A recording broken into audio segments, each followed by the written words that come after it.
رسول اللہ صلی اللہ علیہ وسلم نحمد و نصلی علی رسولہ الکریم اما بعد فاعوذ باللہ من الشیطان الرجیم بسم اللہ الرحمن الرحیم۔ پیر کامل و مرشد اکمل جب اپنے مرید صادق کو راز مخفی و رموز فقراء سے واقف کراتا ہے اور معرفت اور عرفان کی دولت سے جب اسے مالا مال کرتا ہے تو اس کے سر پر تاج خلافت بھی سجاتا ہے اور رشد و ہدایت کی ایک عظیم ذمہ داری اس کے کاندھوں پہ رکھتا ہے تاکہ وہ خلق خدا کو ہدایت کرے، راہ راست پہ لائے۔ یہ یاد رکھنا، یہ رشد و ہدایت خلافت کے رازوں میں سے بھی ہیں اور خلافت کے فرائض میں سے بھی ہیں۔ جب اللہ تبارک و تعالیٰ نے فرشتوں کے درمیان انی جاعل فی الارض خلیفہ کہا، یعنی میں روئے زمین پر اپنا نائب بنانے والا ہوں، تو فرشتوں نے کہا یا اللہ اگر تیرا ارادہ عبادت کا ہے تو ہم کافی ہیں۔ تو اللہ تبارک و تعالیٰ فرماتا ہے انی عالم ما لا تعلمون، کہ جو میں جانتا ہوں، جو مجھے پتا ہے وہ تمہیں نہیں پتا، جو میں جانتا ہوں وہ تم نہیں جانتے۔ یہ بھی دھیان رکھنا کہ جب سیدنا آدم علیہ السلام کو اللہ تعالیٰ نے خلافت سے نوازا تو اللہ تعالیٰ کا جو ارادہ اور مقصد محض عبادت نہیں تھا بلکہ ہدایت بھی تھا، کیونکہ جب تک آپ کے پاس شعور بندگی نہ آئے، شعور عبادت نہ آئے، شعور زندگی نہ آئے تو اس وقت تک جو ہے آپ کی بندگی نہیں ہو سکتی، آپ کی عبادت نہیں ہو سکتی۔ آج دنیا میں ہزاروں قوم موجود ہیں اور ہزاروں قوم اپنی اپنی مذہبی رسومات کو ادا کرتے ہیں، مگر مذہب اسلام اسے شرک مانتا ہے، کفر مانتا ہے، حالانکہ وہ بھی ان رسومات کو عبادت ہی سمجھتے ہیں، وہ اسے کفر و شرک نہیں سمجھتے ہیں۔ تو آخرش کیا بات ہو گئی؟ تو وجہ یہ ہو گئی کہ وہ جو بھی عبادت کر رہے بغیر ہدایت کے کر رہے ہیں، تو پتہ یہ چلا کہ بغیر ہدایت کے جو بھی عبادت کی جاتی ہے وہ عبادت شرک بن جاتی ہے۔ حالانکہ آدم علیہ السلام سے عیسیٰ علیہ السلام تک نہ جانے کتنے انبیاء کرام تشریف لائے، عبادت کا سلسلہ چلتا رہا، مگر پھر وہ قوم جو ہے گناہ اور کفر و شرک میں مبلس ہو گئی۔ جب وہ اس میں گمراہ ہونے لگی، پھر اللہ تبارک و تعالیٰ جو ہے ایک نئے یعنی نبی کو جو ہے بھیجتا تھا تاکہ پھر سے جو ہے ہدایت اور رشد کا سلسلہ جاری و ساری کرے۔ اور یہ بھی دھیان رکھو کہ یہ رشد و ہدایت جو ہے اشرف المخلوقات کے ہی ذمے پہ آئی، اور یہ اشرف المخلوقات ہی جانتا ہے کہ کس کو کس طرح سے ہدایت کرنا۔ ہدایت کے بھی دو طریقے الگ الگ ہیں، ایک دنیاوی طریقے سے ہدایت ہے اور ایک ہے دینی طریقے سے ہدایت۔ تو دنیاوی طریقے سے ہدایت کا مراد یہ ہے کہ وہ جانور کو بھی ایک ہدایت دے سکتا ہے۔ ہر جانور کو، اگر وہ کتا ہے تو وہ ہدایت سے مراد یہاں پہ ٹریننگ ہو جاتی ہے، وہ ان کی ہدایات پہ چلنے لگتا ہے، ان کی ڈائریکشن پہ چلنے لگتا ہے۔ اگر وہ شیر ہے جبکہ وہ اس کی صفت یہ ہے کہ وہ انسان کو کھا جائے، چیر دے، پھاڑ دے، مگر جب وہ اس کی ہدایت پہ چلنے لگتا ہے، جب وہ اس کو ٹرین کر دیتا ہے تو اب وہ انسان اگر اس کو کہتا ہے، یعنی اس کا جو ماسٹر ہوتا ہے وہ کہتا ہے کہ بیٹھ جا تو بیٹھ جاتا ہے، اگر وہ کہتا ہے کہ آنکھ میں سے کود تو کود جاتا ہے۔ کیوں؟ کیونکہ اللہ تبارک و تعالیٰ نے حضرت انسان کو یہ شرف عطا کیا ہے۔ اور دوسری جو ہدایت ہے، ہدایت خاص، اس کے لیے اللہ تبارک و تعالیٰ اپنے مخصوص بندوں کو چن لیتا ہے۔ اور یہ بھی دھیان رکھو کہ یہ ایسی نعمت ہے کہ ہر جو ہے مسلمان اپنی نماز میں اس ہدایت کو مانگتا ہے اس نعمت کو مانگتا ہے ہر نماز میں، کہتا ہے اہدنا الصراط المستقیم، کہ ہمیں راہ مستقیم پہ ہدایت عطا فرما، راہ مستقیم کی ہدایت عطا کر۔ تو کیا معنی پتہ چلا ہے کہ ہر نماز میں جو ہے ہدایت مانگی جا رہی ہے راہ مستقیم کی، کہ اللہ جو ہے ہمیں راہ مستقیم پہ قائم و دائم فرما۔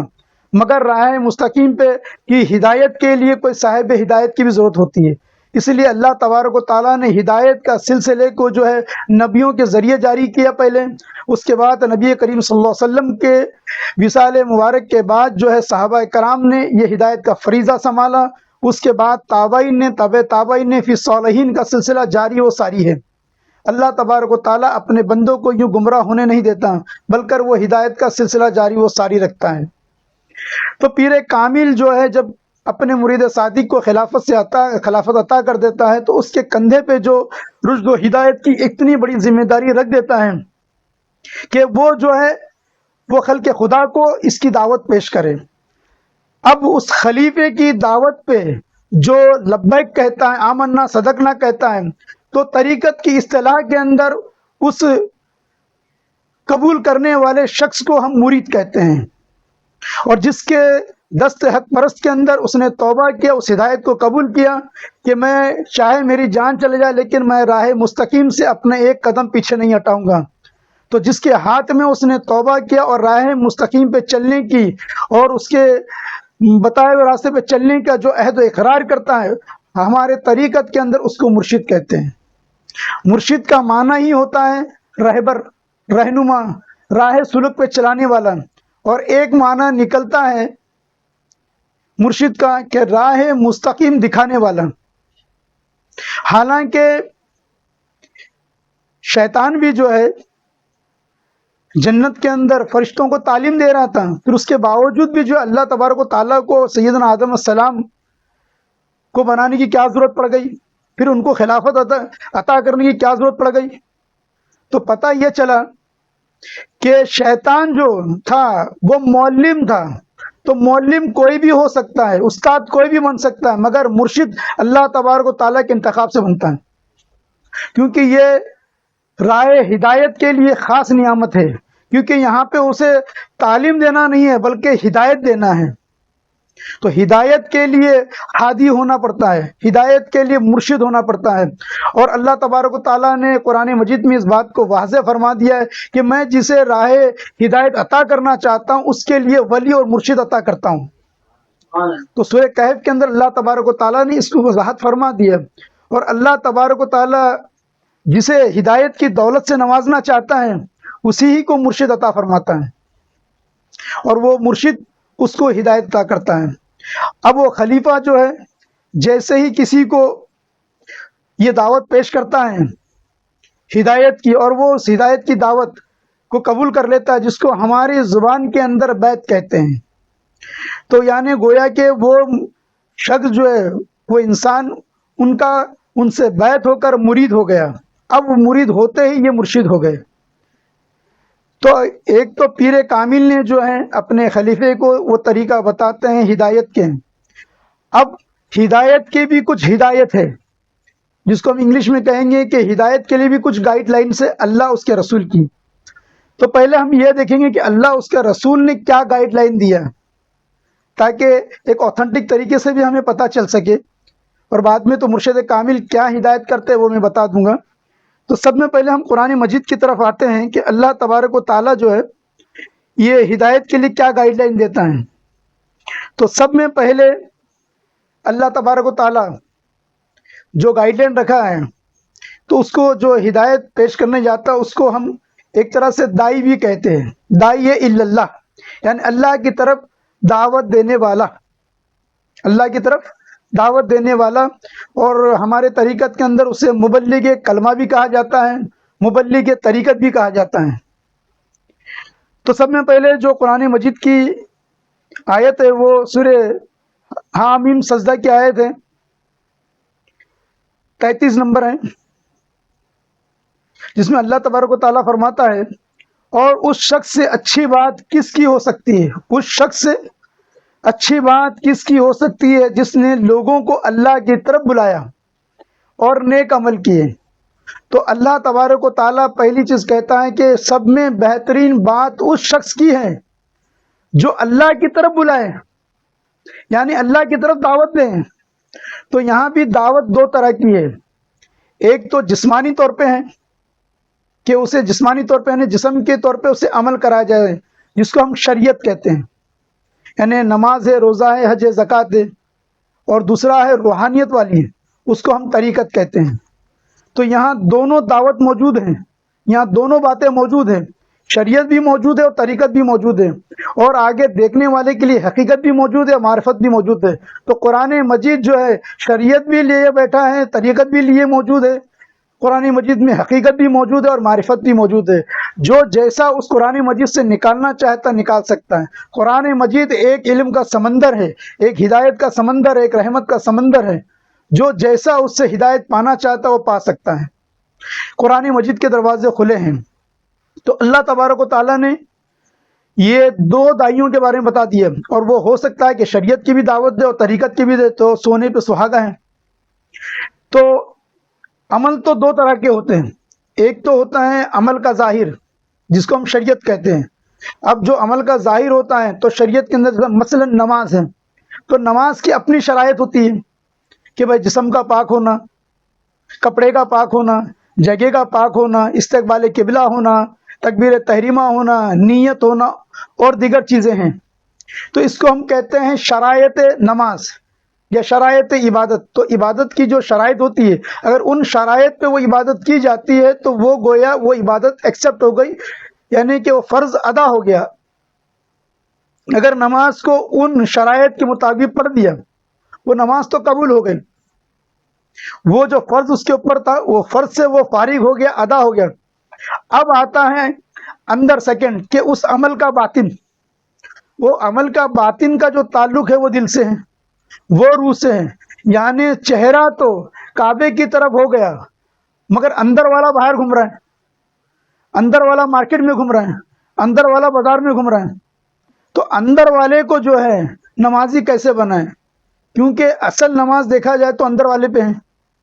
اس لیے علامہ اقبال کیا کہتے ہیں، مسجد تو بنا دی پل بھر میں ایمان کی حرارت والوں نے، من پاپی تھا برسوں میں نمازی بن نہ سکا۔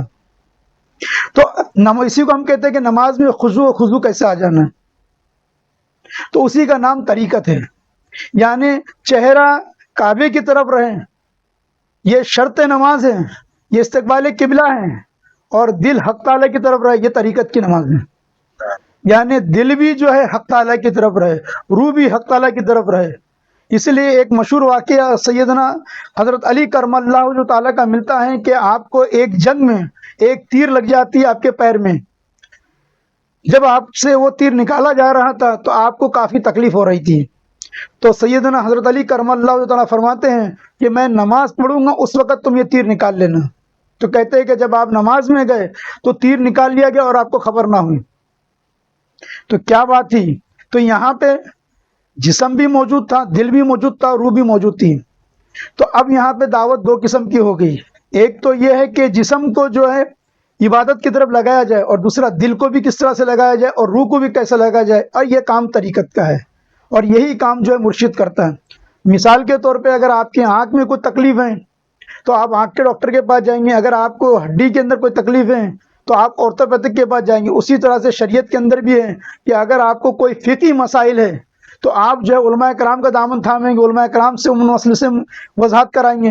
اور اگر آپ کو کچھ روحانیت کا مسئلہ ہے، روحانیت سے مراد عملیات نہیں، روحانیت سے مراد یہ ہے کہ آپ کا قلب جو ہے وہ وہاں متوجہ نہیں ہو رہا ہے، آپ کی روح متوجہ نہیں ہو رہی ہے، آپ جو ہے آپ کا قلب جو ہے رجوع اللہ نہیں ہو رہا ہے، تو اب یہ کام جو ہے پیر طریقت جو ہے اپنی توجہ خاص سے اس کے لطائف پہ توجہ ڈال کر اور دیگر جو ہے مراقبوں کے ذریعے اور دیگر جو ہے تصفیہ قلب، تصفیہ نفس کے ذریعے اور ذکر و اذکار کے ذریعے اس کے قلب کو مطہر و طاہر کر کے اس کی روح کو جو ہے یعنی اللہ کی طرف موڑ دیتے ہیں۔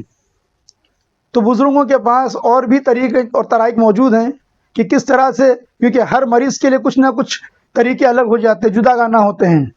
تو سب میں اللہ تبارک و تعالیٰ نے جو پہلی آیت پیش کر دی، تو اسی آیت کے اندر داعی الی اللہ کا ذکر آ گیا، یعنی اللہ کی طرف بلانے والا، اللہ کی طرف دعوت دینے والا۔ اسی کو ہم کہتے ہیں کہ مبلغ شریعت، مبلغ طریقت۔ اب آئیے، تو سب میں پہلے جو مبلغ طریقت ہیں یا مبلغ شریعت ہے، یا کوئی بھی جو ہے دائی ہے جو اللہ کی دعوت پیش کر رہا ہے، اور بالخصوص خلیفہ اگر کسی ہدایت کے لیے جو ہے وہ کسی گاؤں میں، شہر میں لوگوں کے درمیان جاتا ہے، تو سب میں پہلی بات اس کے اندر کیا ہونا چاہیے؟ تو قرآن مجید نے یہ گائیڈ لائن ایک دم کلیئر طور پہ بتا دیا، کیا کر کے کہ جب حضرت موسیٰ علیہ السلام اور حضرت ہارون علیہ السلام کو فرعون کی طرف جب بھیجا جا رہا تھا، تو اس وقت بھیجنے سے ما قبل اللہ تبارک و تعالیٰ نے حضرت سیدنا موسیٰ علیہ نبی الصلاۃ و تسلیم اور حضرت سیدنا ہارون علیہ السلام کو کیا ہدایت فرمایا؟ وہ قرآن مجید میں موجود ہے۔ تو اللہ تعالیٰ فرماتا ہے، سو تم دونوں اس سے نرم، یعنی نرمی سے گفتگو کرنا، تو تم دونوں اس سے نرمی سے گفتگو کرنا، یعنی بات چیت کرنا، شاید وہ نصیحت قبول کر لے یا میرے غضب سے ڈر جائے۔ تو سب میں پہلے جو مبلغ طریقت یا خلیفے جب وہ دعوت پیش کرے، تو اس کے اندر سب میں اول تو یہ ہے کہ اس کے اندر وہ غم ہو امت رسول کا، امت محمدیہ کا، کہ یہ گمراہ ہیں، ہو رہی ہے، ان کو مجھے ہدایت دینا ہے، اس کی ایک تکلیف اس کے اندر ہونی چاہیے۔ جیسے جتنے بھی انبیاء کرام ہیں ان کے اندر اپنے قوم کو لے کر ایک دکھ تھا، ایک درد تھا۔ تو سب میں پہلا تو یہ ہے کہ اس کی زبان میں نرمی آئے۔ یہ دھیان رکھو، اللہ تعالیٰ بھیج کس کے پاس رہا تھا؟ فرعون کے پاس بھیج رہا تھا، جس نے کیا دعویٰ کیا تھا؟ انا ربک الاعلیٰ، کہ تم جس خدا کو پوچھتے ہیں وہ ادنا ہے، نعوذ باللہ من ذالک، اور میں جو ہوں اعلیٰ ہوں، یعنی میں بڑا رب ہوں، انا ربک الاعلیٰ، میں بڑا رب ہوں، تم جس کو پوچھتے ہیں وہ تو چھوٹا ہے۔ وہ تمام خداؤں، یعنی وہ کہہ رہے تھے کہ تمام جو تم خداؤں کو مانتے ہو وہ تمہارے خدا ہیں چھوٹے اور میں بڑا ہوں، نعوذ باللہ من ذالک۔ گویا کہ وہ جو ہے اپنی خدائی کا دعویٰ کر رہا تھا، اور ایسے خدائی کے دعویٰ کرنے والے کے پاس اللہ تعالیٰ اپنے نبی کو بھیجتا ہے، اور وہ بھی یہ کہے کہ اس سے نرمی سے بات کرو۔ تو میں تو یہ سمجھتا ہوں کہ آپ جس کے پاس جا رہے ہوں گے تو وہ کم سے کم خدا کا دعویٰ تو نہیں کر رہا ہوگا۔ ایسے ظالم، اس کے ظلم و ستم کی تو داستان موجود ہے کتابوں میں کہ کیسا ظالم تھا وہ۔ ایسے ظالم و جابر کے پاس اللہ تعالیٰ کہتا ہے، موسیٰ تم جب جاؤ تو اپنے لہجے کے اندر نرمی رکھنا، ہو سکتا ہے کہ تمہاری نصیحت قبول کر رہے، اور اگر نہیں بھی ہے تو کم سے کم وہ جو ہے میرا یعنی غضب سے ڈر جائے، یا کم سے کم میرا احترام کے اندر وہ اپنے دعوے کو چھوڑ دیں۔ تو سب میں اول جو چیز اور اہم چیز تو یہی ہے کہ اس کی زبان میں مٹھاس ہو، نرمی ہو، سب میں پہلی چیز۔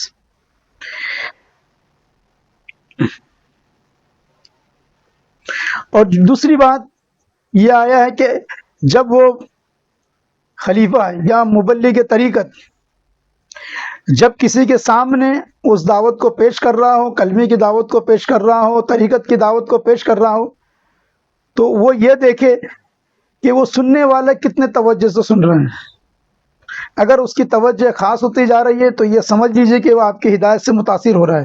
اس کے لیے بھی قرآن مجید میں گائیڈ لائن کس طرح سے آئیے دیکھیے، آتا ہے سورہ زمر میں کہ جو لوگ بات کو غور سے سنتے ہیں پھر اس کے بہتر پہلو کی اتباع کرتے ہیں، یہی وہ لوگ ہیں جنہیں اللہ نے ہدایت فرمائی ہے، اور یہی لوگ عقل مند ہیں۔ اللہ تعالیٰ فرماتا ہے کہ جس نے ہدایت کو قبول کر لیا، اصل در حقیقت وہی عقل مند ہے۔ اللہ تعالیٰ سب کو عقل مند نہیں مانتا ہے، مگر عقل مند کو ہی دعوت، عقل کے والوں کو ہی دعوت پیش کرنے کا ہے۔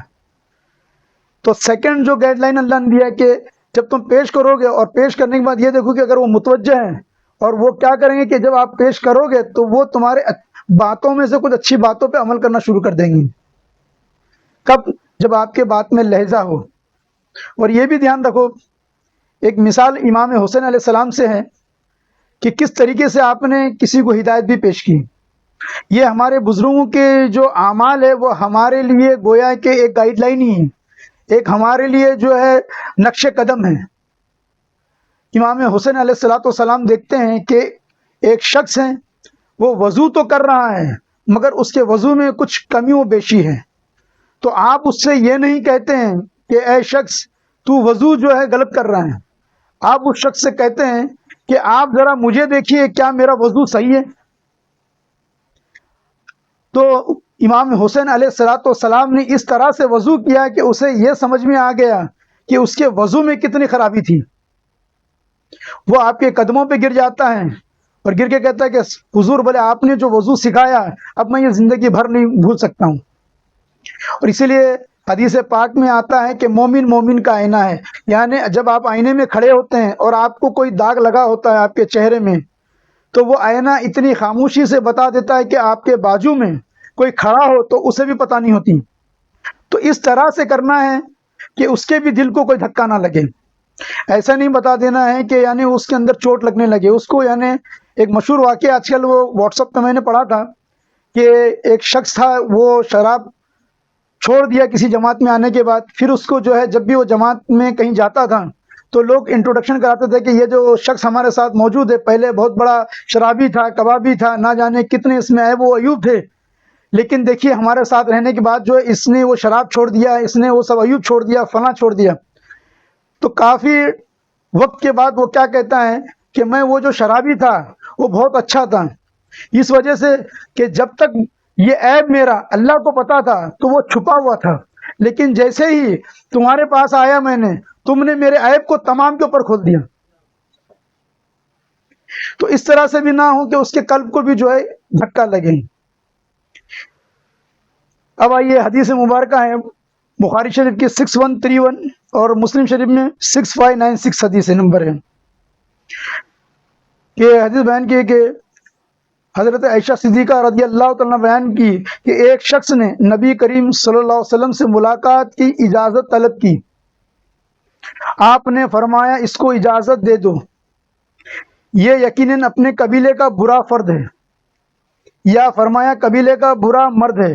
جب وہ شخص اندر آیا تو آپ نے اس کی ساتھ نرمی سے گفتگو کی، حالانکہ اس میں بہت ساری چیزیں تھیں مگر آپ نے نرمی سے گفتگو کی. حضرت عائشہ صدیقہ رضی اللہ تعالیٰ عنہ نے کہا کہ میں نے عرض کی کہ اللہ کے رسول آپ نے اس کے بارے میں وہ فرمایا جو فرمایا تھا، پھر آپ نے اس کے ساتھ نرمی سے بات کی.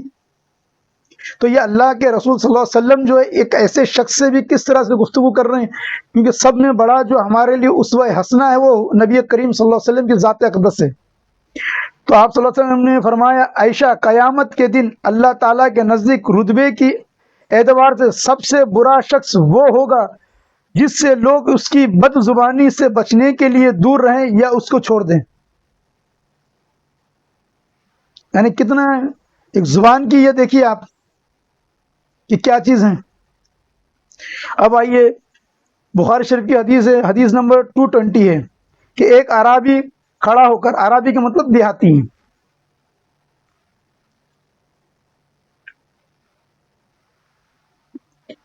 ابتدا کی بات ہے جب یہ مسجد نبوی بنی تھی، ایک اعرابی یعنی دیہاتی کھڑا ہو کر مسجد میں پیشاب کرنے لگا، مسجد نبوی کے اندر.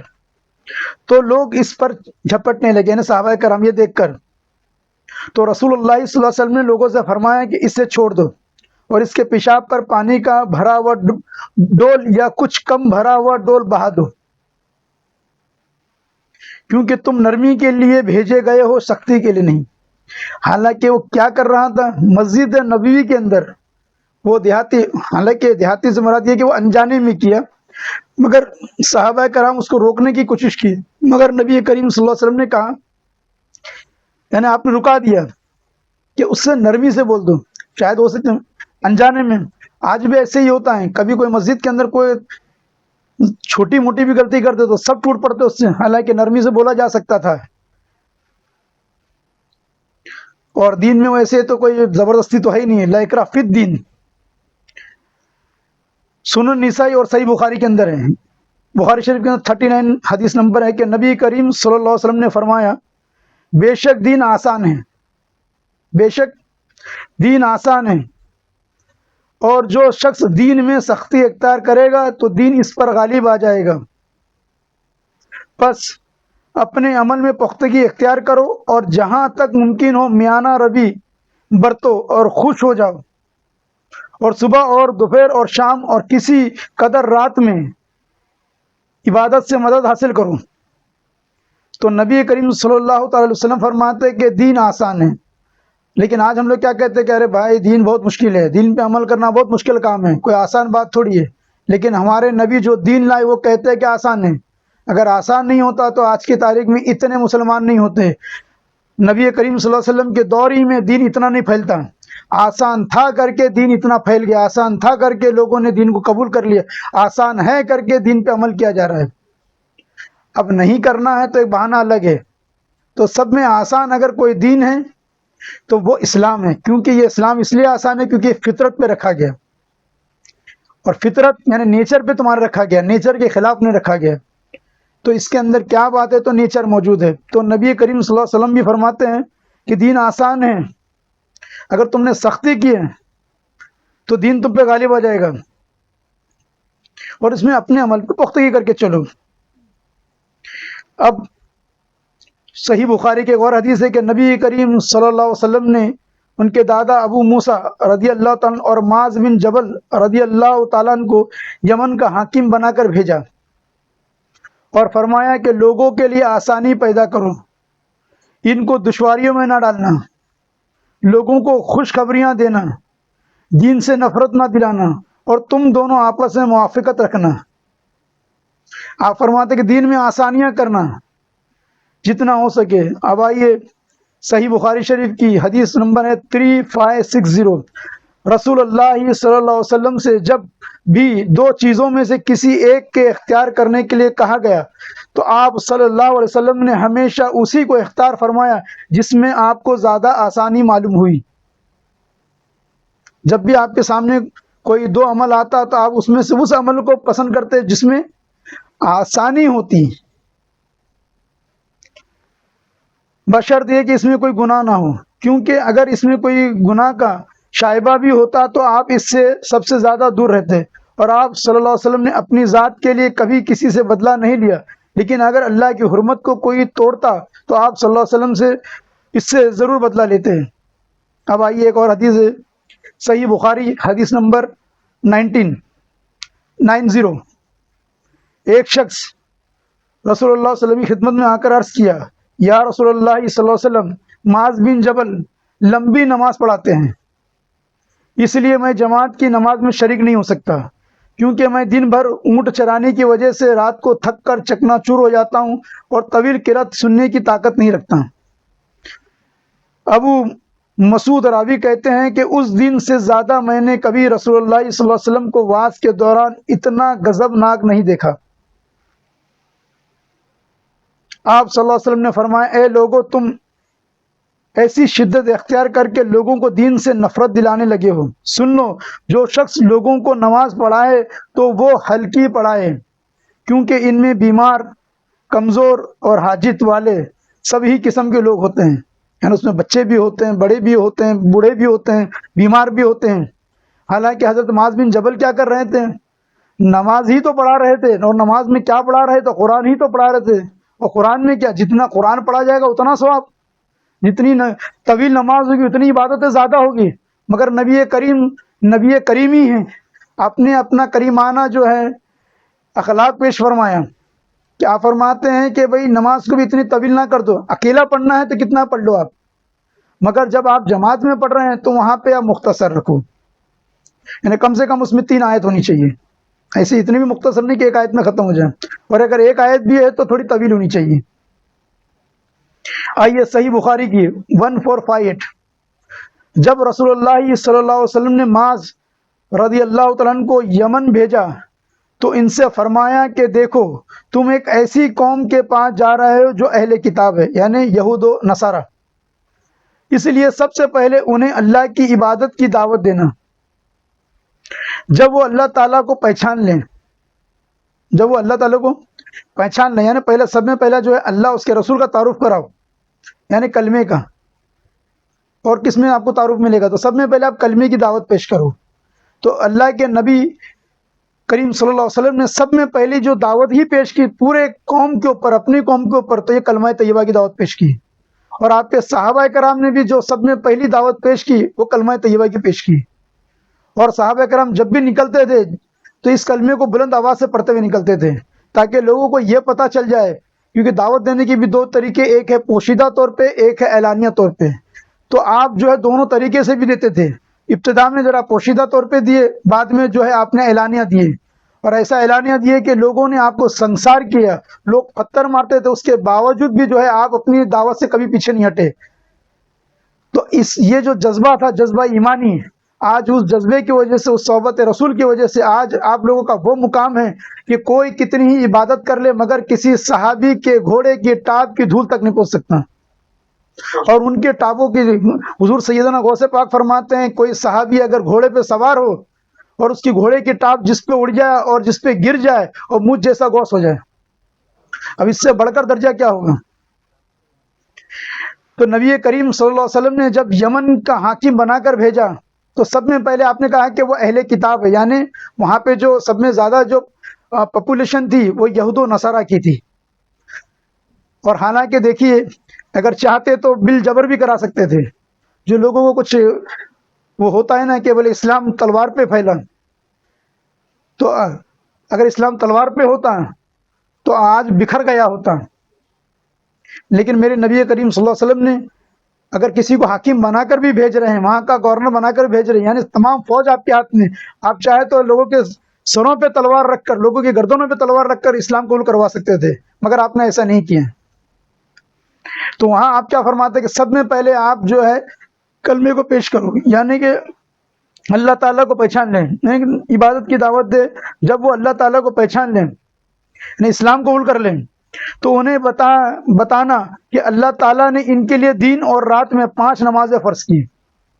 جب وہ اسے بھی ادا کریں تو انہیں بتانا کہ اللہ تعالیٰ نے ان پر زکوٰۃ فرض قرار دیے، جو ان کے سرمایہ داروں سے لی جائے گی، جو صاحب نصاب ہوں گے، اور انہیں کے فقیروں میں تقسیم کر دی جائے گی. جب وہ اسے بھی مان لے تو ان سے زکوٰۃ وصول کر البتہ ان کی عمدہ چیزیں انہیں زکوٰۃ کے طور سے لینے سے پرہیز کرنا. تو نبی کریم صلی اللہ علیہ وسلم نے اپنے مبلغ صحابہ کو، اپنے داعی صحابہ کو کس طرح سے یعنی دعوت دینے کی ہدایت پیش کی، اور کس طرح سے ہدایت پیش کرنے کی ہدایت پیش کی کہ اپنے سب میں پہلے اپنے اخلاق کو پیش کرنے کا حکم آیا ہے. نبی کریم صلی اللہ علیہ وسلم 40 سال کے بعد آپ نے اعلان نبوت فرمائے. اس کا مطلب یہ نہیں کہ آپ 40 سال پہلے نبی نہیں تھے. ہمارا ایمان ہے، تمام صوفیہ کرام کا اس بات پہ بھی ایمان ہے کہ آپ اس وقت بھی نبی تھے جب سیدنا آدم علیہ السلام آپ و گل کی منازل طے کر رہے تھے، یعنی آپ کو جب خمیر بنایا جا رہا تھا اس وقت بھی آپ نبی تھے، اور اس وقت بھی آپ نبی ہیں. اور آپ کی نبوت کا تصدیق کر کے تمام کی نبوت آپ کی نبوت کا صدقہ ہے. جتنے بھی انبیاء کرام ہیں، جتنے بھی مرسلین ہیں، سب کو جو ہے آپ کا ہی نبوت اور رسالت کا صدقہ عطا ہوا ہے، اور سب نے آپ پر ایمان لائے ہیں عالم ارواح کے اندر. تو آپ اس وقت بھی نبی تھے. تو تمام صوفیہ کرام کا اس بات پہ عقیدہ ہے کہ آپ اس وقت بھی نبی تھے، مگر آپ نے اعلان نبوت جو ہے 40 سال کے بعد کیا. ایک آدمی اگر ڈاکٹری کر لے اور اگر وہ 40 سال کے بعد ڈسپنسری کھولے تو اس کا یہ مطلب نہیں نکلتا کہ وہ 40 سال کے بعد ڈاکٹر بنا. وہ تو ڈاکٹر سرٹیفائیڈ ہو چکا تھا، مگر اب اس نے ڈسپنسری 40 سال کے بعد کھولا. تو نبی کریم صلی اللہ علیہ وسلم 40 سال تک کیوں رکے؟ آپ نے 40 سال تک ایک طویل عرصہ اپنے اخلاق سے متاثر کیا. اس لیے جب آپ نے اعلان نبوت کرنے کے لیے کھڑے ہوئے ہیں تو آپ نے سب میں پہلے اپنے اخلاق و کردار کا سوال کیا لوگوں سے کہ اے لوگوں تم مجھے کیسا جانتے ہو، اے لوگوں تم مجھے کیسا جانتے ہو، تم نے مجھے کیسا دیکھا. سب میں پہلے آپ نے جو اپنے 40 سال کا ریکارڈ ہے ان کے سامنے رکھا اور پوچھا کہ آپ یہ میرے 40 سال کا ریکارڈ کو معائنہ کر کے چیک کر کے بتاؤ. تو سب نے کہا کہ ہم آپ کو امین و صادق مانتے ہیں، کہ ہم نے کبھی ایسا نہیں دیکھا کہ آپ نے جھوٹ کہا ہو، ہم نے کبھی ایسا نہیں دیکھا کہ آپ کے اندر کسی قسم کی دیانت داری نہ ہو، ہم نے کبھی نہیں دیکھا کہ آپ نے کوئی امانت میں خیانت کی ہو. حتیٰ کہ ایسا بھی ہو جاتا کہ کوئی شخص، ایک مشہور واقعہ ہے کہ ایک شخص آپ سے کہتا ہے کہ آپ رکیے میں آتا ہوں، آپ کہتے ہیں جائیے میں رکا ہوں، کہتے وہ 3 دن کے بعد وہ شخص آیا. آنے کے بعد جو ہے وہ کہتا آپ یہیں کھڑے ہیں، تو کہتا میں نے تم سے وعدہ کیا تھا نا. تو نبی کریم صلی اللہ علیہ وسلم کے جو اخلاق کریمانہ پورے عرب پہ واضح تھے، اہل مکہ پہ واضح تھے، اس لیے تمام نے متفقہ طور پہ کسی نے بھی یہ نہیں کہا کہ ہم نے آپ کے اندر کسی قسم کی خرابی دیکھی۔ اس کے بعد آپ نے جو ہے اپنے رسول ہونے کے جو ہے اعلان پر بتایا کہ میں اللہ کا رسول ہوں۔ اب وہ جن کے اندر حسد، بغض اور مشرکانہ جو یعنی کفر و شرک اندر بھرا ہوا تھا، اور اپنے مفادات کے لیے پڑے ہوئے تھے، جن کو یہ لگ رہا تھا کہ وہ اصل میں جو سود وغیرہ چلا رہے تھے وہ ان کا جو ہے دھندا چوپٹ ہو جائے گا، وہ جو لے کے چل رہے تھے لوگوں کو بیوقوف بنا رہے تھے وہ چوپٹ ہو جائے گا، تو اس وجہ سے وہ جانتے تھے کہ یہ رسول ہیں، کیونکہ اتنے اخلاق، اتنے صاف ستھری چھوی کسی کی نہیں تھی، اس کے باوجود بھی آپ کا انکار کیا جا رہا تھا۔ مگر جو آپ کے اخلاق کو جانتے تھے، جو آپ کے کردار کو جانتے تھے، انہوں نے آپ کے اخلاق و کردار کے بنا پر نبوت کو قبول کیا، اور بعد میں تو معجزے ہوتے چلے گئے۔ تو نبی کریم صلی اللہ علیہ وسلم نے بھی اپنے اخلاق کریمانہ کو سب میں پہلے پیش کیا، اور جو دائی ہیں، جو مبلغ کے طریقت ہیں، اس پہ یہ بھی فرض ہے کہ لوگوں کے عقل کے مطابق کلام کریں۔ یہ بھی جان لیں کہ سامنے والا جو بیٹھا ہوا، مثال کے طور پہ اب کوئی بچہ پہلی کا ہے اور تم جو ہے فارمولے 15ویں کے بتاؤ گے تو اس کی کبھی سمجھ میں نہیں آئے گا۔ تو سب میں پہلے تو آپ کو یہ دیکھنا ہوگا کہ وہ کون سے عقل لے کر بیٹھا ہے، اس کے عقل کا اسٹیج کیسا ہے۔ تو اس کے لیے سب میں پہلی بات گفتگو شروع کرو، اور گفتگو کا طریقہ بھی قرآن مجید میں آتا ہے، جس طریقے سے آتا ہے قرآن مجید میں کہ ایسے سوال نہ کرو کہ وہ تمہارے سوال کا جواب نہ دے اور شرما جائے، یا اس کو ایک طرح کی بے عزتی محسوس ہو۔ مشہور واقعہ قرآن مجید کا ہے کہ جب سیدنا موسیٰ علیہ السلام سے جب پہلی گفتگو اللہ تبارک و تعالیٰ کی اور سیدنا موسیٰ علیہ السلام کی ہوئی، تو سب میں پہلے اللہ تبارک و تعالیٰ نے موسیٰ علیہ السلام سے کیا سوال کیا؟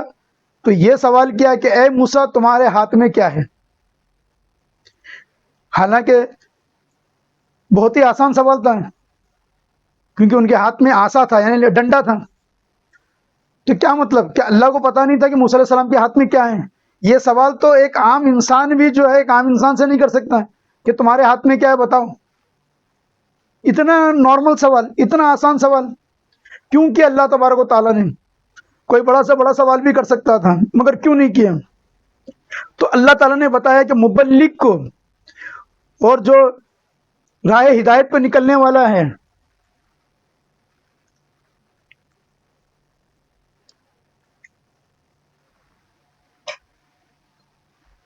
جو راہ ہدایت کی دعوت دینے نکل رہا ہے، کیونکہ موسیٰ علیہ السلام کو ابھی ایک بڑی قوم کو رشد و ہدایت کے لیے جانا تھا، ایک بڑی قوم کو جو ہے وہ رشد و ہدایت بتانا تھا، ایک بڑی قوم کو جو اللہ تبارک و تعالیٰ کی طرف متوجہ کرنا تھا، اور اللہ تبارک و تعالیٰ جانتا تھا کہ سیدنا موسیٰ علیہ السلام کا مزاج کیسا ہے۔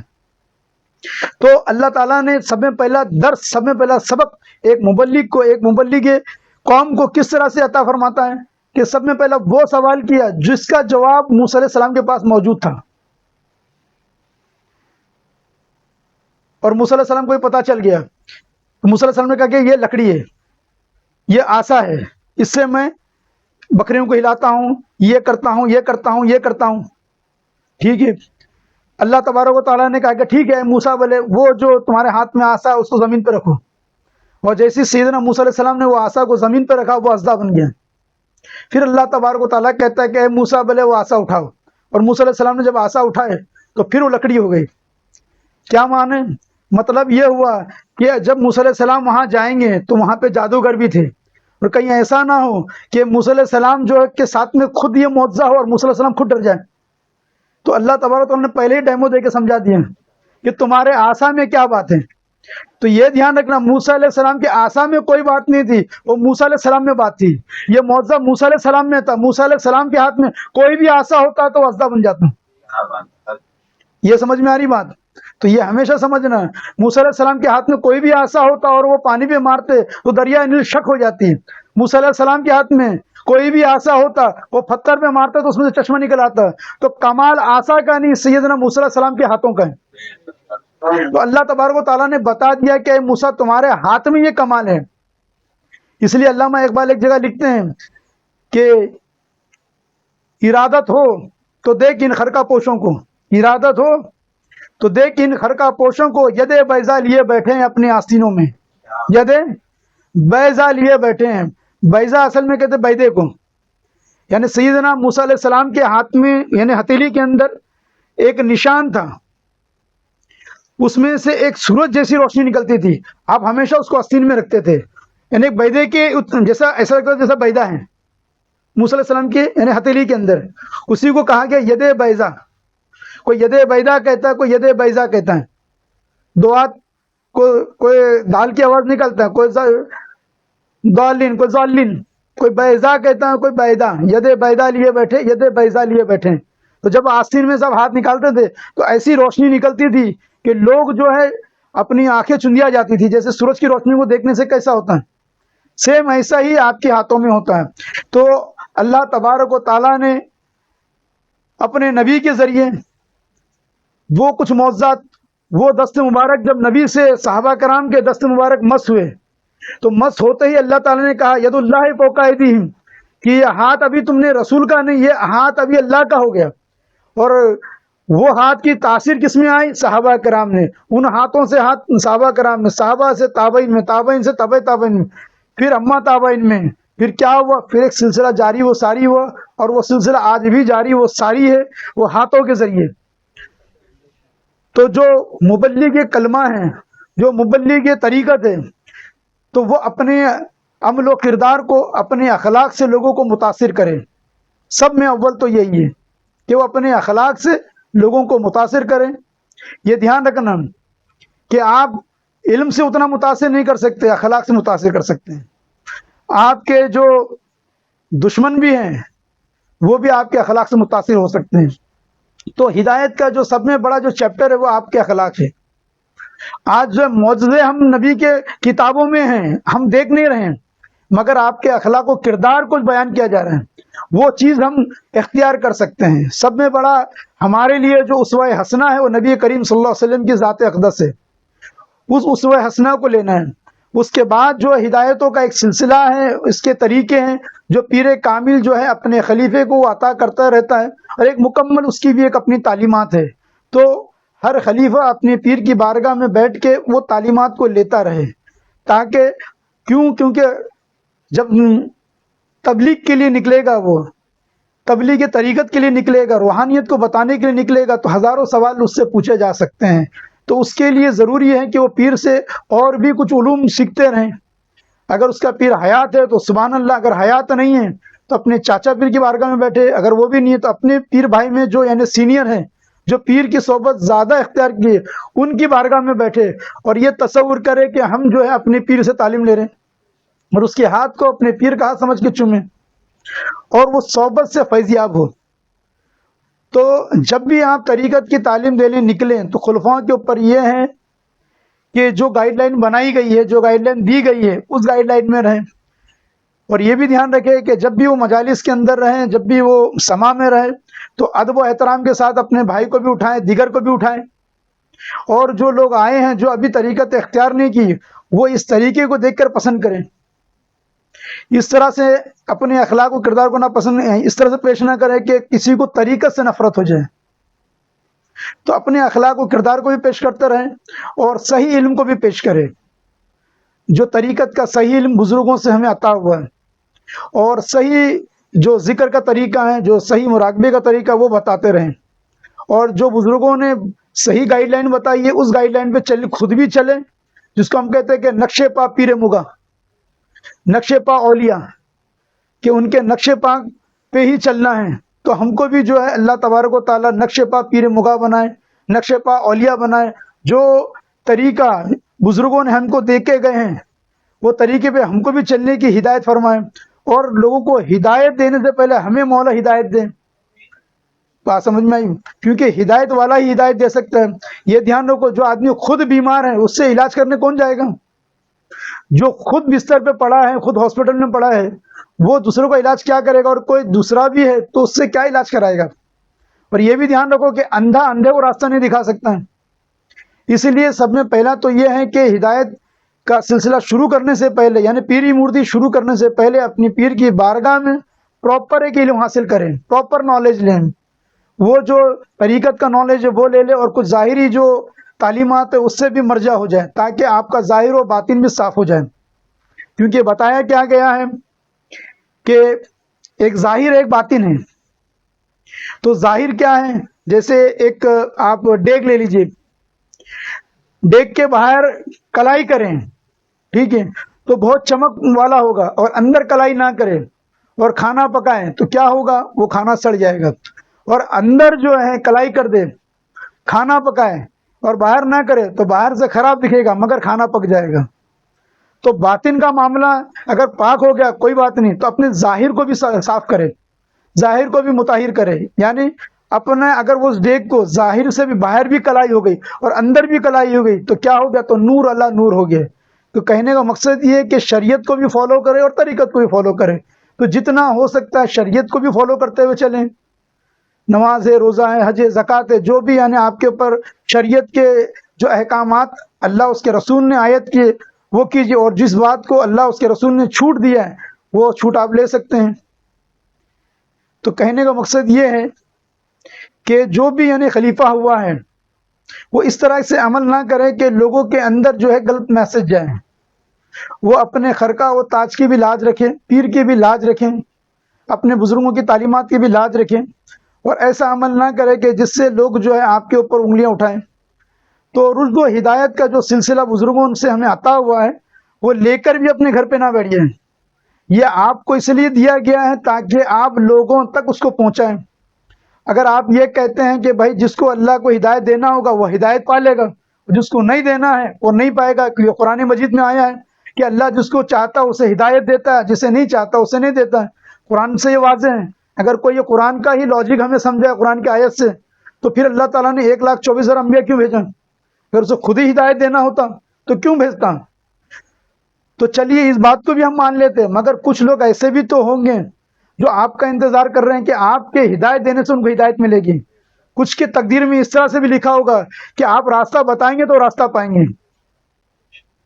تو ایسے بہت کم ہیں جو ڈائریکٹ اللہ سے ہدایت پائے، بہت کم ہیں، یعنی یوں کہہ لیجئے کہ وہ 0.1 ہیں، مگر زیادہ تر جو ہیں جو ہدایت پائے ہیں وہ بزرگوں سے پائے ہیں، وہ رہبروں سے پائے ہیں۔ تو یہ دھیان رکھنا، میں نے ابتدا میں کہا کہ پیر کامل اور مرشد اکمل۔ تو پیر کامل کسے کہتے ہیں؟ کیونکہ ہر کوئی کہتا ہے پیر کامل ڈھونڈو، پیر کامل کو تلاش کرو۔ تو پیر کامل کیا کہتے ہیں؟ جو اپنے میں مکمل ہے ہم اسے کہتے ہیں پیر کامل۔ سمجھ میں آئے؟ جو اپنے میں مکمل ہے وہ پیر کامل، اور جو دوسرے کو کامل کر سکتا ہے وہ مرشد اکمل، وہ پیر اکمل۔ جو خود میں کامل ہے وہ پیر کامل، جو خود میں مکمل ہے وہ پیر کامل، جو دوسروں کو کامل کر سکتا ہے وہ پیر اکمل ہے۔ تو میں تو کہتا ہوں کہ پیر اکمل کو ڈھونڈو، پیر کامل کیا ڈھونڈتا ہے؟ پیر اکمل کو ڈھونڈو۔ تو اللہ تبارک و تعالیٰ جو ہے جو بھی اس راہ میں نکلے انہیں پیر اکمل بنائے، مرشد اکمل بنائے۔ اور مرشد کا معنی یہ ہے کہ ہدایت دینے والا، یہ قرآن کی زبانی ہے مرشد، یہ قرآن کا دیا ہوا لفظ مرشد، کہ اللہ تعالیٰ جو فرماتا ہے کہ ہم جسے ہدایت دینا چاہتے ہیں ان کے لیے مرشد ہوتے ہیں، اور جن کو ہدایت نہیں دینا چاہتے تو قرآن نے اس چیز کو کلیئر کر دیا ہے کہ تمہیں ہدایت دینا چاہتا ہے اس لیے تمہیں مرشد عطا ہوا، اس لیے تمہیں ولیوں کا دامن عطا ہوا ہے۔ تو یہ دھیان رکھ لو، جس کا کوئی پیر نہیں ہوتا، جس کا کوئی مرشد نہیں ہوتا، تو کہا گیا ہے کہ اس کا پیر، اس کا رہبر، اس کا گائیڈ جو ہے شیطان بن بیٹھتا ہے۔ پیر نہیں ہوتا شیطان، یہ دھیان رکھنا، مرشد نہیں ہوتا شیطان، وہ اس کا رہبر بن بیٹھتا ہے، یعنی اس کے نفس پہ اس شیطان کا قبضہ ہو جاتا ہے۔ اور جس کو پیر کامل کا دامن نصیب ہو جاتا ہے، غوث ورا کا دامن نصیب ہو جاتا ہے، غری نواز رحمۃ اللہ علیہ کا دامن نصیب ہو جاتا ہے، اولیاء کرام کا دامن جس کو نصیب ہو جاتا ہے، اس پہ سے شیطان کی حکومت ختم ہو جاتی ہے۔ شیطان اس کو ورگلا نہیں سکتا، کیونکہ قرآن مجید میں ایک دم کھلے طور پہ کہہ دیا گیا کہ اللہ تعالیٰ نے فرما دیا، کیونکہ اور شیطان نے بھی کہا جو تیرے بندے ان پہ میرا زور نہیں چلے گا، جو تیرے بندے، اور تیرے بندے کون ہیں؟ جو مخلصین ہیں، وہ اللہ کے بندے ہیں۔ اور کہہ دیا جو میرے ہیں اس کی تو بات ہی ختم، وہاں تو تیرے اور میرے کی بات ختم ہو گئی وہاں۔ تو یہ دھیان رکھنا، خلافت جو ہے وہ ہدایت کے لیے ہے، یہ سمجھ میں آئی بات؟ خلافت ہدایت کے لیے عطا کی جاتی ہے تاکہ آپ خلق خدا کے اندر ہدایت پیش کر سکو۔ خر کا تاج اس لیے نہیں دیے گیا کہ تاکہ آپ کو پیٹی میں باندھ کے رکھ دو، ٹھیک ہے، ہو سکتا ہے کوئی حالات اس وقت سازگار نہ ہو سکتا ہے کہ اس وقت جو ہے کچھ معاملات آپ کے ایسے ہو کہ کچھ وقت کے لیے آپ کو رکنا پڑ جائے، کوئی بات نہیں، مگر اپنے پیر کی صحبت اختیار کرتے رہو تاکہ آپ اپنے پیر سے کنیکٹیوٹی آپ کی بنی رہیں، اور یہ کنیکٹیوٹی کے ذریعے جو ہے لوگوں کے اندر جو آپ کہیں اس کے اندر آپ کی زبانوں میں تاثیر پیدا ہو سکے، وہ زبانوں میں چاشنی پیدا ہو سکے، آپ کی باتوں سے لوگوں کو روشنی مل سکے، اور آپ کی گفتگو سے لوگوں کے اندر ہدایت پیدا ہو سکے۔ یہ دھیان رکھنا آپ کی باتیں لوگوں کے کانوں تک پہنچے گی، اس کے اندر تک اتارنے کا کام تو رب العزت کا ہی ہے۔ تو اس لیے ہمیشہ دعا کرنا کہ یا اللہ میں جو بات کہہ رہا ہوں اسے کانوں تک نہیں، اس کی دلوں تک اتر جائے۔ تو بس یہ کہتے ہوئے میں اپنی بات کو ختم کہتا ہوں، وما علینا الا البلاغ۔